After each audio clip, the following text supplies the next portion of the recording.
biggest news in town is what's happening on the Great White Way.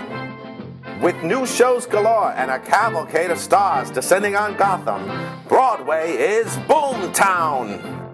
A little-known gem from the 30s is back on Broadway. We talked to stage sweetheart Mary Catherine Garrison. Pardon me, but I've never heard of Accent on Youth. Well, it's not a play that I knew either, but it was written by Samson Raphaelson, who was a screenwriter, and he wrote actually the first talkie. He wrote the jazz singer, Al Jolson's very first talking picture. Now that one I know. Go on. It's a play that is written in 1934 and takes place in that time. And it's essentially about the relationship between this very successful playwright, Stephen Gay, and his secretary, who I play, Linda Brown, and they end up, she's been in love with him, mooning over him for years, and they end up falling in love. She becomes his muse, and he puts her in his Broadway play. He's struggling with the age difference between the two of them.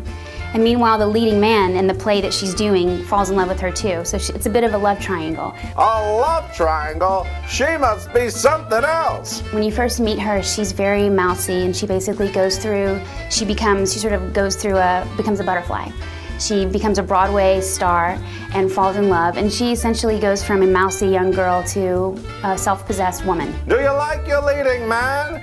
David Hyde Pierce. How can you, he's dreamy. I mean, I'm gonna gush.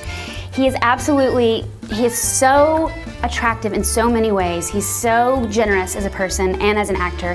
He's so kind as a person and as an actor. He's hilarious, he's smart, and I really think he's one of the most talented people I've ever been around. So why does this romance tug at your heartstrings? It's a very sincere love story, and it's an interesting love story because it's a man he's facing getting old, and it's a girl who that's not even in her realm of thinking, and she grows up and becomes a woman, and they become partners, and it's a beautiful study on losing your youth.